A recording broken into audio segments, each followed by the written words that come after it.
Tourists will be blessed. This is what he said. Now left-hand side people will see a nice view. A nice view of the monastery of the caves, its upper part, then that candle of memory, and the park of eternal glory with the war memorial inside the park, left-hand side.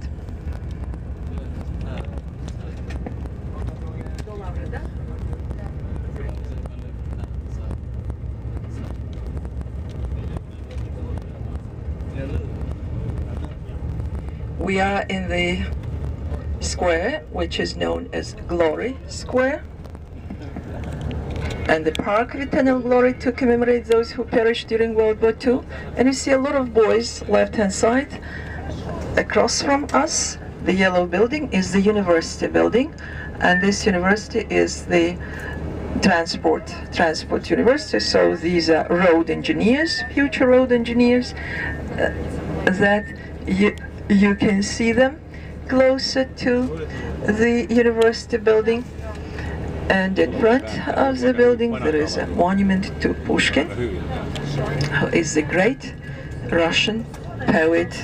And the monument is rather old, over 100 years old. We Ukrainians are all bilingual.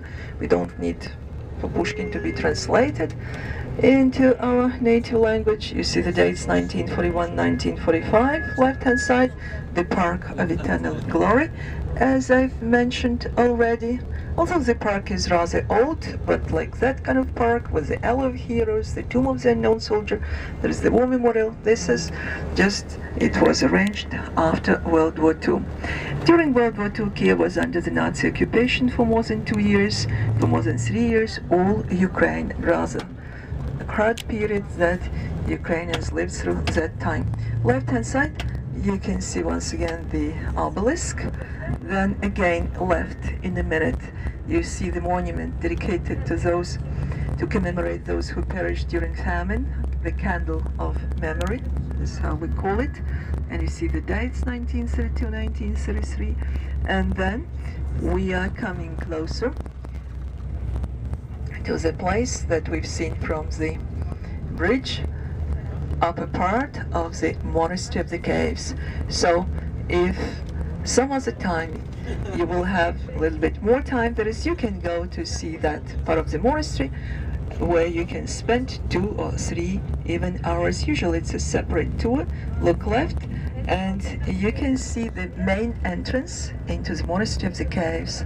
From this part, people must buy tickets and to go to see not only the history of the monastery, but to see some exhibitions, so on and so forth. Right-hand side is another monastery, much smaller one, also men's monastery, St. Theodosius.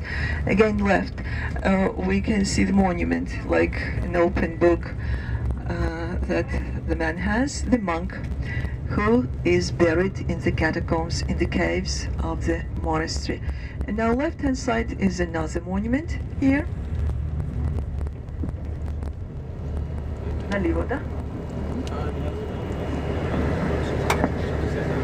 Which we'll see once again in a minute, and you'll understand what I mean.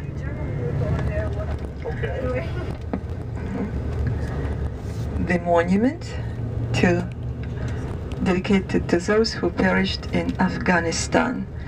And you see like the graves, but these are just flagstones, that is with the names of those Ukrainians who never returned from that war. 3,000 names from all 25 oblasts and Republic of the Crimea, 1979, 1989. Right-hand side is the gate to the monastery. The monastery has 3 gates when people go. Some people who go only to pray, they go through this very here. A lot of ads about that, and some older officers who come here for different activities as well, retired.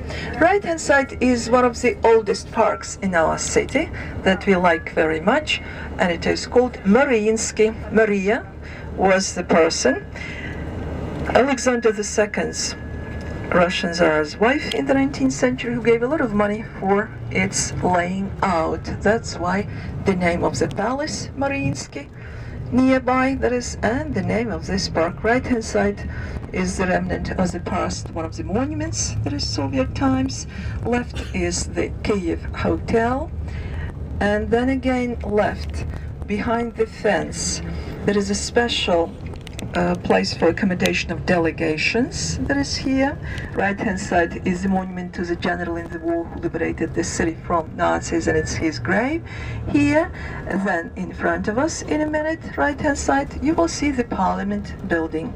So we are rather close to Verkhovna Rada. This is how we call our parliament, the Supreme Council, word for word, Verkhovna Rada. Closer to Verkhovna Rada, you see the palace, but unfortunately under restoration, where the president will have special receptions, that is, and you see those statues near the parliament facade and the building itself. For a long time it had only hammer and sickles on its facades, now tridents, which are our national emblem, small national emblem of Ukraine. The parliament at the moment has rather difficult times, a lot of heated discussions, 450 deputies and a lot of parties that are inside. Huge building, very Stalinistic, Stalin style in architecture before World War II. It's our government, the cabinet of ministers, and you see the trident on it. 2 ministries are here, and this is how it looks like. That kind of a road is from also Stalin days. Lamp posts that have stars at the feet of each, for instance. And Kiev was developing rather fast in the 30s when it became the capital of Soviet Ukraine.